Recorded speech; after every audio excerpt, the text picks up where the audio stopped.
Lo primero que vamos a ver en el tema 7 es qué es el ciclo de vida de un producto. Esto en realidad nos puede servir para cualquier diseño que nosotros hagamos, ya sea un diseño de una pieza mecánica o lo que sea. Normalmente empezamos a partir de unos requerimientos que nos suele dar un cliente y lo que hacemos es analizar el problema. Eso da lugar a unas especificaciones, a unas restricciones y nosotros hacemos un primer diseño. Un diseño que puede estar basado en un diagrama de bloques, diagramas de flujo de datos, etcétera, como veremos a continuación. Una vez tenemos el diseño hecho, lo que hacemos es desarrollarlo, implementarlo y eso pues, puede requerir tanto diseño de hardware como diseño de software. En nuestro caso, pues si usamos componentes electrónicos externos, como veremos a partir del capítulo siguiente, del capítulo 8, pues tendremos que diseñar hardware y lógicamente tendremos que programar la parte de código. Una vez hecho, pues lo que haremos será testear a ver si realmente hace lo que tiene que hacer y si es correcto y funciona tal como esperábamos, pues lo que haremos será mantenerlo o simplemente mejorarlo, añadirle nuevas funciones, etcétera. Entonces, realmente un mismo producto, si lo vas actualizando y lo vas mejorando o vas incorporando nuevas funciones, pues tiene una vida más larga que no si ese producto no se puede modificar. Toda esta primera parte es una parte más descriptiva, que la tenéis ahí en los apuntes, lo podéis leer y, por ejemplo, pues os va a proporcionar un poco de vocabulario.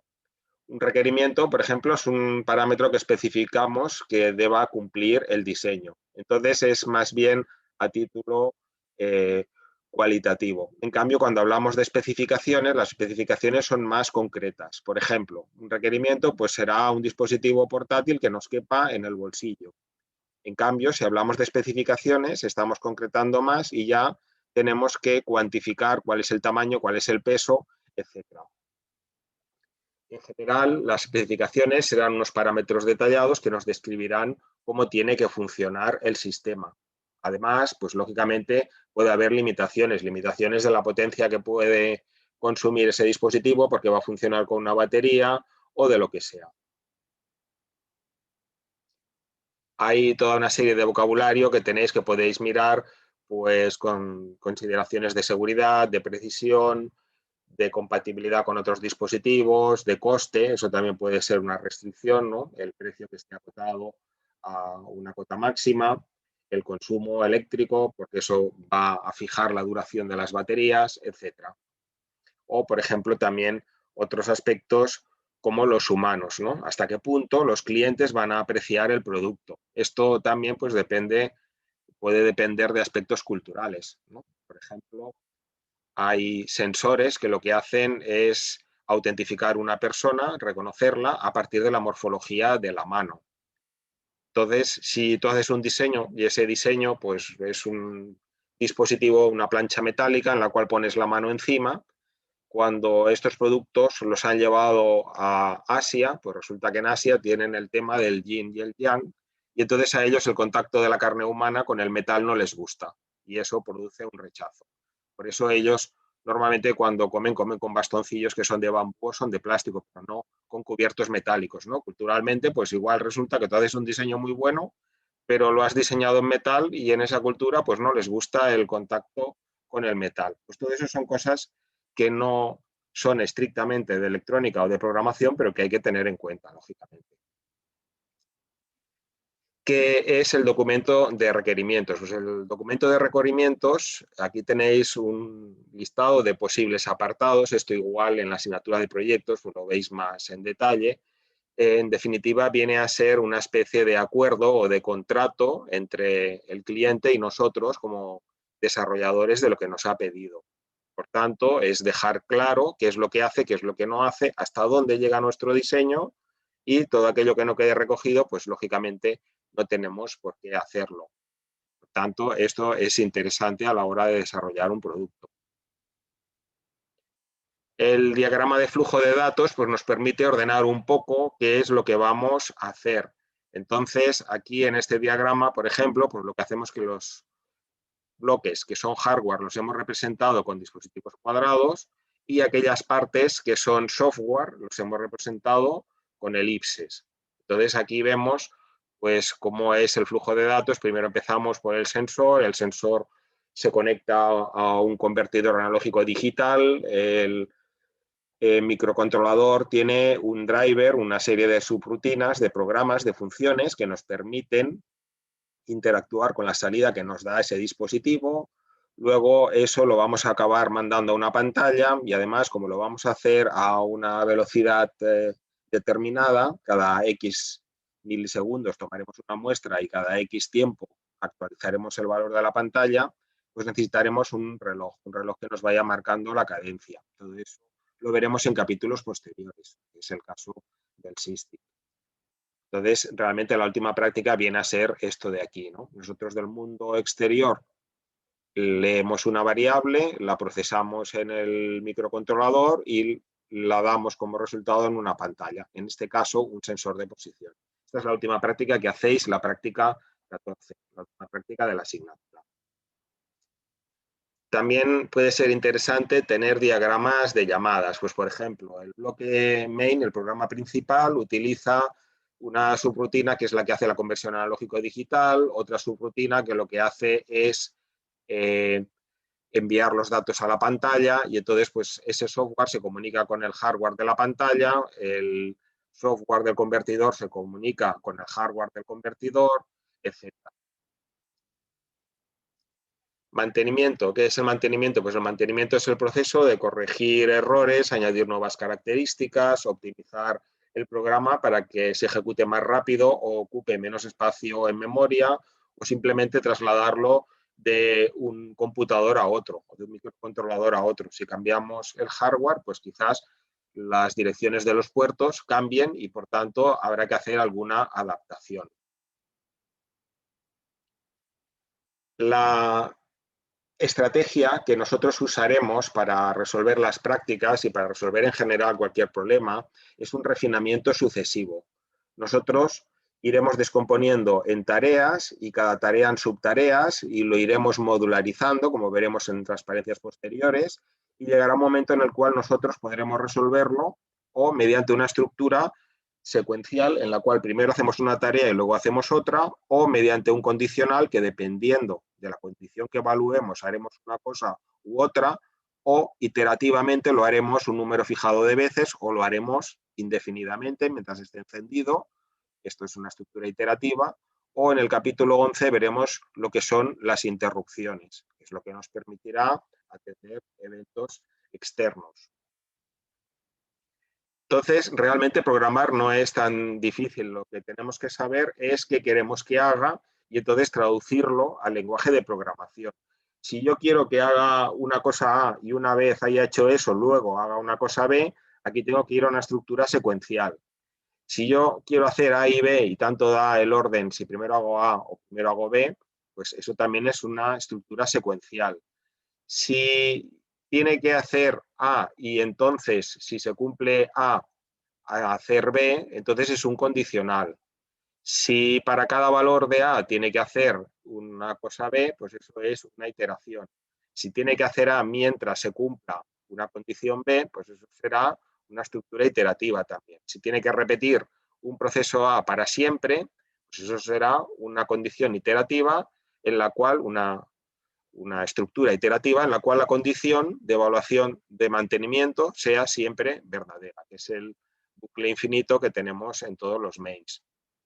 Si cuando pasa un evento externo tiene que hacer una acción en concreto, eso lo haremos mediante interrupciones. Haremos que el evento externo provoque una interrupción. Todo esto lo veremos en el capítulo 11. De momento no vamos a usar interrupciones. Si tiene que hacer una actividad cada t milisegundos, como puede ser un muestreo, en un muestreo yo adquiero, pues, por ejemplo, una muestra cada milisegundo para tener 1000 muestras por segundo. Pues para mantener esa cadencia fija, esa cadencia de muestreo, también lo que usaremos será una estructura de interrupciones. Un tema importante es que hay que hacer diseños de calidad. Entonces, una manera interesante de representar que es un diseño de calidad, pues es que deberíais escribir el software de la manera que os gustaría que los otros lo hubieran escrito para vosotros mismos, ¿no? O sea, Si vosotros pilláis un software y ese software está clarísimo lo que hace, pues ese software es agradable de mirar y es fácil de mantener, de actualizar, de quitar errores, etc. Si es un software que está todo embrollado y no hay manera de por dónde cogerlo, pues entonces evidentemente ese software puede ser que funcione, pero la calidad de ese diseño no es buena. No es buena, nos va a costar mantener, nos va a costar demostrar que ese software funciona y nos va a costar arreglar los errores. Entonces, la calidad se puede medir de manera cuantitativa y se puede medir de manera cualitativa. De manera cuantitativa es todo aquello que podemos evaluar numéricamente. Numéricamente nosotros podemos evaluar pues, cuánto ocupa en memoria ese programa, cuánto tarda en ejecutarse, etc. En cambio, los criterios cualitativos no se pueden valorar de manera numérica. Si el software es fácil de leer o no, esto no hay una medida numérica que nos lo diga, es más complejo. Las medidas cuantitativas, hay medidas de eficiencia dinámica, que eso se refiere a lo rápido que se ejecuta el programa. Y hay medidas de eficiencia estática. En eficiencia estática nos referimos a la cantidad de memoria que va a ocupar, tanto para los datos como para el programa. Entonces, nosotros podremos juzgar si nuestro sistema satisface o no los requerimientos de coste, precisión, tamaño, fiabilidad, calendario, etcétera, de manera cuantitativa. Pero de manera cualitativa es más difícil. Entonces hay una prueba de oro que es, imaginaros que ahora vosotros cogierais la práctica que hicisteis en Digital 2, los que hacéis electrónica, pues lo tenéis quizás más fácil porque la hicisteis el trimestre pasado, pero los que estáis haciendo la doble, como ha pasado un año y un trimestre, lo tenéis más difícil. Entonces, la historia sería leer el programa que hicisteis, el que calculaba el área de una habitación, y mirar a ver si sois capaces de entender vuestro propio programa. Si sois capaces de entenderlo, la cosa va bien. Si no entendéis lo que habéis programado, pues quiere decir que o no se hizo de manera suficientemente clara o no está suficientemente documentado, comentado, etcétera. Tanto lo tenéis fácil para vosotros mismos valorar si el software que hacéis es de calidad o no es de calidad. Normalmente los alumnos, ¿qué es lo que hacen? Los alumnos, como ahí hay un grader que te dice si funciona o no funciona, en el momento que funciona se les cae el lápiz encima de la mesa y ya está, ya se ha acabado. Ya tengo la práctica y ya no me preocupo de nada más. Bueno, pues no está de más perder un poco de tiempo en añadir comentarios en el programa que luego nos permitan reutilizar ese programa en el futuro. Por tanto, ese tiempo que perdéis después de que funcione mejorando la descripción del programa os va a ahorrar mucho tiempo en el futuro cuando vosotros tengáis que reaprovechar ese código. Si no habéis dedicado ese tiempo, pues luego prácticamente vais a tener que volver a empezar de cero. Hay un concepto interesante también que es el concepto del acoplamiento. ¿Qué es el acoplamiento? Pues es la influencia entre varios módulos. Cuando yo programo con funciones, pues todas aquellas variables que son locales y solo las veo dentro del programa no están acopladas con ningún otro módulo, no van a afectar a ninguna otra función, pero en cambio las variables globales sí. Entonces, cuando un programa no funciona, si hay mucho acoplamiento entre funciones, puede ser difícil saber dónde está el error. Por tanto, cuanto más desacopladas estén las funciones, más fácil va a ser debugar ese programa y ver dónde están los errores. Aquí, por ejemplo, tenemos una comparación de lo que es un diseño lineal respecto a lo que es una aproximación modular, que es la que vamos a utilizar en las prácticas. ¿Un diseño lineal qué es? Pues bueno, yo tengo un programa principal, hay unas cosas que es, por ejemplo, la configuración de los puertos, que lo hago solo una vez, y luego tengo un bucle infinito, y entonces yo meto aquí a saco todo, pues uno detrás de otro. Esto es una aproximación que funciona, pero que luego cuesta mogollón pues el poder evaluar si funciona bien o funciona mal por culpa de este paso o por culpa de este o por culpa de cualquiera. O si yo quiero aprovechar una parte de este programa para otra práctica futura, pues si lo he metido todo ahí apelotonado también va a costar más. La aproximación modular, ¿en qué consiste? Pues yo tengo el programa principal, tengo aquí una serie de operaciones a realizar antes de entrar en el bucle principal y estas operaciones las he encapsulado en funciones, de tal manera que yo aquí llamo a la función, aquí llamo a la otra función de la pantalla, aquí lo que tengo pues es un bucle principal y entonces también he separado lo que es la lectura del conversor analógico digital, de lo que es el cálculo matemático, de lo que es enviar el dato a la pantalla, lo tengo separado. Entonces, si en otro programa yo tengo que leer un dato del conversor analógico digital, esa función ADCIN la podré aprovechar y copiar para el nuevo programa, simplemente pasándole los parámetros que tocan, como las variables dentro van a ser locales y no va a interactuar con otro módulo, pues la cosa va a funcionar. Entonces, por eso veréis que las prácticas están montadas todas en base a muchas funciones. Eso también nos permite ir progresando poco a poco, que voy programando funciones y al final consigo hacer una cosa compleja. Imaginaros hacer un programa de 10.000 líneas de esta manera, pues sería inviable, ¿no? En cambio, si lo hemos dividido en muchos subbloques, es aquello de divide y vencerás.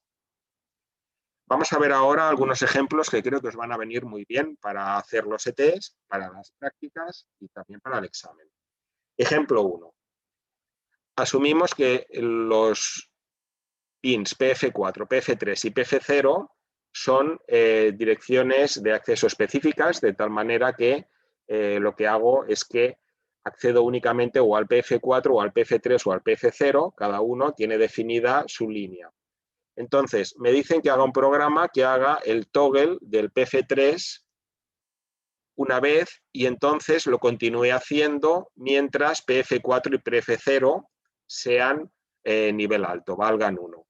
Entonces, si yo tengo que hacer el toggle de PF3 mientras PF4 y PF0 sean 1, como fijaros que primero me dice que primero hago el toggle y luego lo continúo haciendo mientras se cumpla la condición, la población de la condición viene al final. Por eso tenemos el do while y no el while al principio, ¿no? Porque aquí, antes de llegar a evaluar la condición, el toggle lo ha hecho una vez. Entonces, el PF3, ¿dónde lo tenemos? Lo tenemos aquí. Entonces, el PF3, ¿qué posición ocupa? Si yo esto lo quiero aplicar una máscara para multiplicar el puerto F y quedarme únicamente con este, ¿qué valor sería? Pues si yo tengo aquí 1, 0, 0, 0, esto codificado en hexadecimal, ¿qué valor es? Es 1, 2, 4, 8. Y el dígito de arriba, pues 0. Por tanto, 0x08. Por tanto, si yo quiero hacer el toggle de este bit de aquí, el número con el que lo tengo que hacer es con el 0x08. Vamos a ver el caso de los switches. Si yo quiero mirar que el PF4 vale 1 y el PF0 vale 1, fijaros que no puedo hacer PF4 igual a 1, porque el PF4 no está en la posición 0, está en la posición 0, 1, 2, 3, 4. ¿Y la posición 4 qué valor es? Pues si lo paso a binario, ¿qué es lo que me da?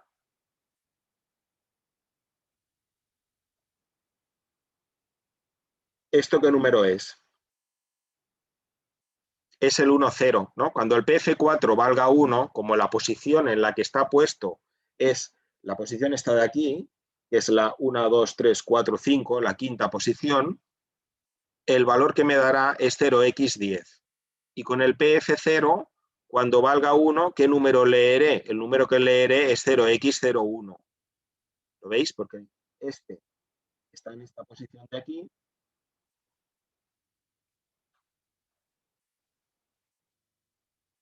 Y este está en esta posición de aquí. Esto es importante, ¿eh? ¿Lo veis? Marcos, ¿puedes repetir Sí. esto último, porfis? Sí. Si yo aprieto el PF0, PF0 va a valer 1. Si PF0 está a nivel alto, vale 1. Olvidémonos de apretar y no apretar porque luego se complica con el tema de si hay switches y están en lógica negativa. Si PF0 está a nivel alto, que es lo que me dice aquí, que tengo que hacer, as long as both are high, si PF0 está a nivel alto, como está en esta posición de aquí, pues lo que tendré es esto en el PF0. Pero si el PF4 está a nivel alto, como el PF4, ese bit no está en la posición de menos peso, sino que está en esta posición de aquí, lo que me va a dar es esto. Fijaros también que hemos dicho que PF4, PF3 y PF0 acceden únicamente el PC0 al 0, el PC4 al 4, el PC3 al 3. Por tanto, todos los otros valores no me los va a leer, me los va a poner a 0. Por tanto, si está a nivel alto el PC4, lo que yo voy a ver es 1, 0, 0, 0, 0. Y esto en hexadecimal es 0x10. En cambio, el PC0, como está en el de menos peso, cuando esté a nivel alto, yo lo que veré es un 1. Entonces, si yo pongo la doble AND, lo que estoy haciendo es que se cumplan las dos. Mientras se cumplen los dos, que PC0 vale alto y PC4 vale alto, voy a estar aquí haciendo el toggle del PC3. El toggle lo veremos luego. ¿Lo veis? Bueno, lo vamos a ver ahora en más ejemplos, ¿eh? Hay varios ejemplos. Este otro ejemplo dice, asumamos que PF2 es una dirección específica para el bit S, para el puerto F-pin2, y asumamos que el bit S es una salida. Escribid una función en C que haga el toggle 1.000.000 de veces. Bueno, pues si quiero que haga el toggle 1.000.000 de veces, lo más fácil que se nos puede ocurrir que es, pues es poner un bucle for, y empezamos por 0, condición de mantenimiento, mientras el contador, la variable índice del bucle, sea menor a 1.000.000, hago el toggle y entonces lo que hago es incrementar el contador. Entonces, el tema del toggle, ¿dónde viene? Fijaros si yo quiero hacer el toggle del PC2. ¿El PC2 en qué posición está? Está en esta posición de aquí. ¿Y esto qué posición es? Es la posición 2 al cuadrado, que vale 4. Por tanto, si yo quiero hacer la hora exclusiva, ¿cómo lo hago? Si una de las dos entradas de una hora exclusiva la pongo a 1, fijaros que cuando la otra entrada vale 0,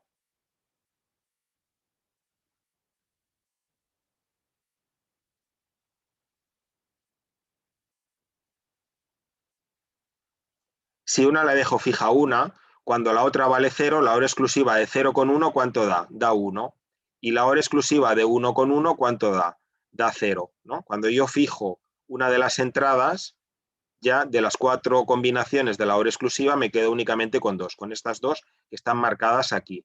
Entonces, si yo quiero hacer el toggle del PF2, como el PF2 no está en la posición de menos peso, tengo que hacerlo con un 1 en esta posición. Y el 1 en esta posición, ¿cuánto vale? Pues 1, 0, 0. Esto si lo paso a hexa, es el 4. ¿Lo veis? Hay otra posibilidad, que es la posibilidad de coger el PF2 y desplazarlo. Pero como luego lo tengo que enviar al puerto, tendría que volverlo, desplazarlo a la derecha, para que me quede en el de menos peso. Pero luego, a la hora de enviarlo, tendría que volverlo a desplazar hacia la izquierda a la posición que le toca. Entonces, el programa queda más eficiente de esta manera. ¿Lo veis? Esto es importante, ¿eh? Tanto la otra transparencia como esta, que esta en realidad es la explicación de la parte esta de aquí del toggle. El ejemplo 1, fijaros sobre todo en la parte de leer los switches. El ejemplo 2, fijaros en el tema del toggle.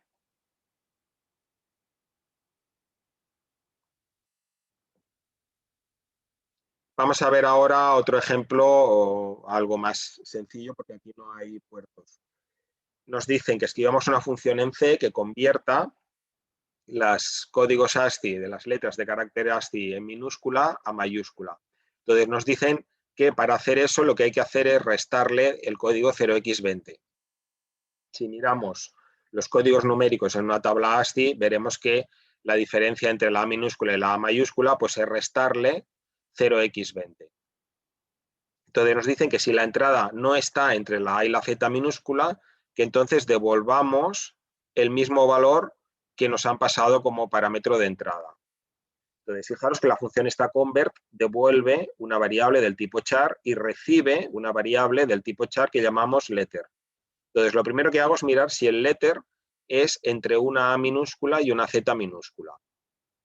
Si el código es diferente, quiere decir que si miráramos la tabla ASCII, pues sería o anterior al código de la A o posterior al código de la Z. Entonces, si no está comprendido entre la A y la Z, devolvemos la misma variable que nos han pasado como parámetro. Y si está comprendido, que es el else, ¿qué es lo que hacemos? Pues la operación que nos han dicho aquí. Devolvemos el parámetro que nos pasan, letter, menos 0x20. ¿Lo veis? Esto lo veremos en el capítulo de la UART, haremos conversión de caracteres y volveremos a utilizar esto. Y aquí os presento el primer bug de la historia de los ordenadores. Si buscáis en un diccionario lo que quiere decir bug quiere decir insecto. Entonces, debugar no es desinsectar, sino que es depurar, pero podéis buscar y veréis que el primer bug que está reportado en la historia fue una polilla que se metió dentro de un ordenador. ¿Un ordenador os suena? Lo de Harvard, modelo Harvard que habíamos visto. Pues un computador del año 45, tenía evidentemente más partes mecánicas, se había metido por ahí una polilla y hacía que no funcionara. Entonces, de eliminar la polilla, que luego ya veis que está pegada aquí con un celo, en la carpeta esta o en la libreta que documentan los bugs, los errores, pues a partir de ahí quedó establecido el nombre este de debugar, porque la primera, o se cree que la primera corrección que se hizo de un programa que dejó de funcionar, pues fue quitar eso, quitar un insecto, quitar un bug.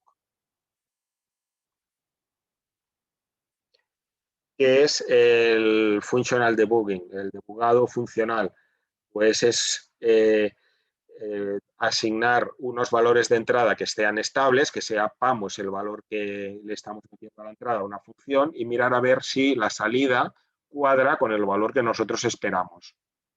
Si nosotros estabilizamos, quiere decir que estamos garantizando que sabemos cuál es el valor de entrada y por tanto nos es fácil ver cuál es el valor de salida. Cuando tenemos una función, la manera de probarla más fácil no es meterla dentro de todo el código y mirar a ver si funciona, sino primero asegurarnos de que al darle los valores concretos que nosotros queramos, la salida es la esperada o no. Y entonces retocar el código hasta que la salida sea la que nosotros queremos. Entonces, en el debugado nosotros podemos hacerlo paso a paso o podemos poner puntos de ruptura, breakpoints. Entonces, el programa Keil Microvision y la mayoría de todos los compiladores tienen varias opciones. El step es el que nos permite saltar y ejecutar una sola instrucción y entonces se queda parado hasta que le volvemos a dar a otro step. El step over también ejecuta una única instrucción, pero si la instrucción que viene a continuación es una llamada a una función, lo que hace es ejecutar toda la subfunción. Si nosotros lo hacemos con el step, en vez de con el step over, cuando hay una llamada a una función, entrará dentro de la función e iremos viendo las instrucciones de la función una por una. Si en algún momento queremos salir de la función, pues tenemos el step out. Y luego, si nosotros queremos ejecutar, que se ejecute él normalmente y se pare en un punto concreto, es cuando ponemos un breakpoint. Entonces, como nosotros tenemos acceso a mirar el valor del contador de programa y de las variables que hay por ahí, pues eso nos puede permitir mirar a ver si los valores son los esperados o no. Concretamente, en el caso del Keil Microvision, pues tenemos aquí el step over y el step out. Un tema interesante también es que hay gente que a veces inadvertidamente aprieta la F9 o no sé qué demonios hace y se le queda puesto un breakpoint. Entonces lo ejecutan y dicen, es que se me queda parado el programa y no hace lo que tiene que hacer. Bueno, pues cuando veáis un punto rojo aquí a la izquierda de una instrucción es porque habéis insertado un breakpoint. Entonces la manera de quitarlo pues es la misma que la de ponerlo, es apretando la F9. ¿No? O simplemente darle aquí a matar todos los breakpoints. Vamos a ver ahora un ejemplo más completo, que es el ejemplo que aquí dice, pues imaginaros que somos náufragos en una isla y hemos tenido la suerte de que en el bolsillo llevábamos una placa Texas y una batería. Entonces vamos a diseñar un sistema para poder mandar flashes SOS de luz. Entonces nos dicen que tendremos como entradas los switches PF4 y PF0, que son los que llevan la placa incorporados, y como salida el PF3, que es el LED verde. Entonces, cuando apretemos el switch 1, empezará el LED verde a emitir el SOS Cuando apretemos el switch 2, parará la emisión. Entonces, ¿en qué consiste el SOS? Pues consiste en enviar una S, es encender la luz 3 veces con un gap de medio segundo entre medio, por tanto enciendo, está encendida medio segundo, apago, eso 3 veces, enviar la O es durante 3 veces encender, 2 segundos encendida y apagar, esto 3 veces, y luego otra vez la S, que es repetir lo mismo, y luego dejar 5 segundos antes de volver a mandar otro SOS. Entonces tenemos que hacer un programa que haga esto de aquí.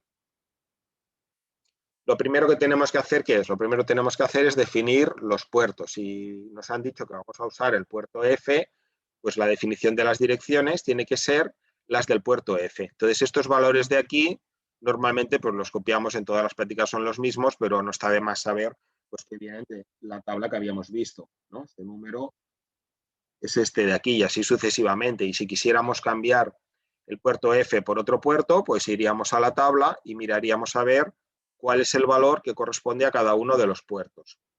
Entonces, utilizamos ahora, una vez hemos definido las direcciones estas de los registros, usamos dos variables globales, la variable switch1 para leer el PF4 y la variable switch2 para leer el PF0. Entonces, acordaros las funciones, esto está explicado en el capítulo 5, podemos poner los prototipos. Poner los prototipos es simplemente decir cómo se utiliza. ¿Cómo se utiliza? ¿Qué quiere decir? Pues que decimos cómo se llama la función, qué parámetros espera de entrada, qué parámetros da de salida.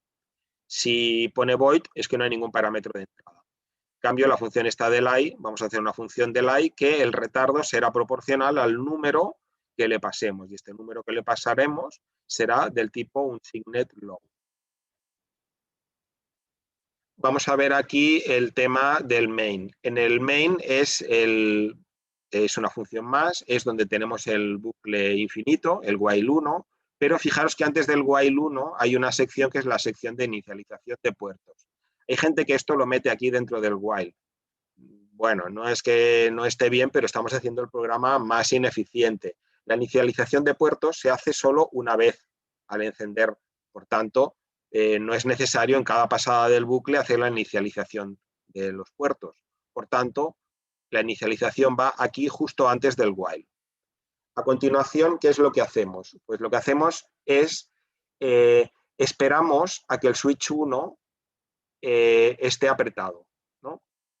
Fijaros que los switches funcionan en lógica inversa. Por tanto, cuando no está apretado, vale 1. Entonces, mientras no esté apretado, vamos a ir leyendo el switch 1 a esperar a que esté apretado. Porque nos han dicho que empezamos a enviar en el momento que el switch 1 está apretado. Fijaros que el switch 1 es el PF4. Pues el PF4 es lo mismo que habíamos visto antes.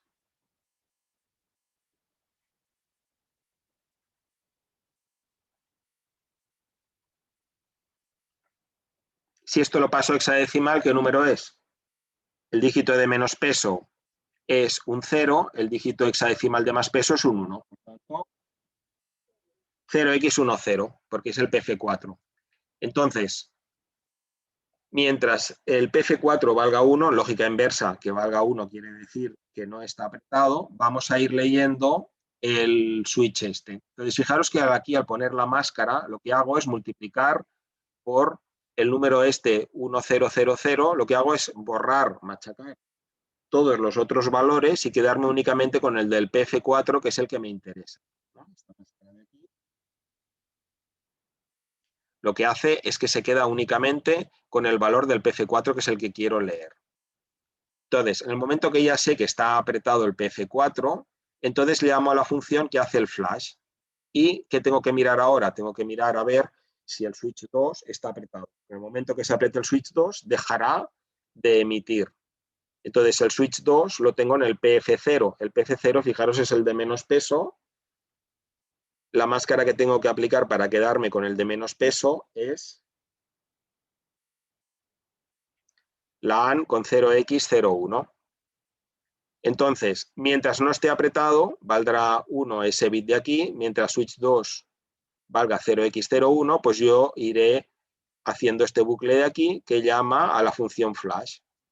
Y en el momento que esté apretado ya no se cumplirá esta condición del while y acabará. ¿Lo veis?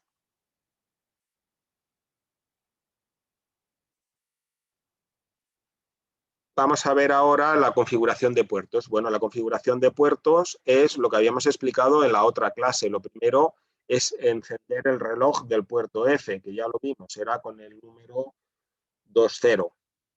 Lo siguiente es desbloquear el puerto, deshabilitar la función analógica, porque aquí encendemos un LED y el LED va con 0,1 en digital. Hacemos el clear del PCTL, configuramos como entrada PF0 y PF4, configuramos como salida el PF3, no utilizamos ninguna función alternativa, sino la función regular, y para habilitar el pull-up resistor, pues tenemos que utilizar el registro pull-up. Y para habilitar el modo digital en los bits 0 a 4, pues lo que hacemos es el digital enable a 1. Poner a 1 siempre con la OR, poner a 0 la ampersand con un 0.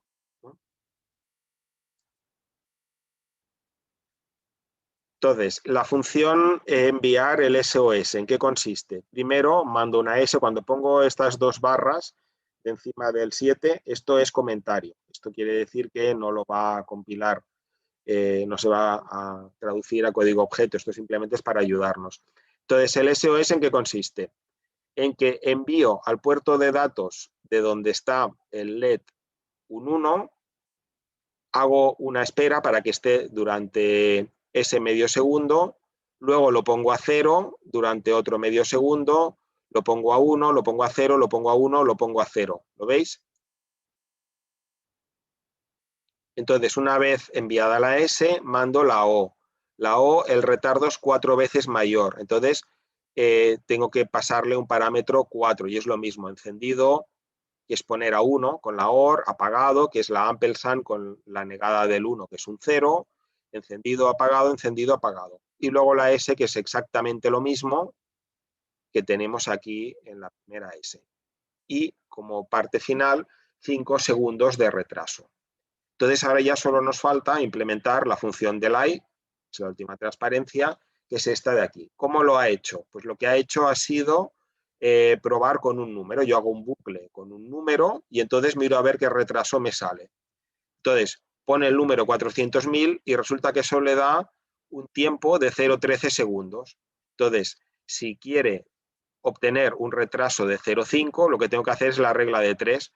400.000 por 0,5 partido por 0,13 me dice que el número que tengo que poner es 1.538.460.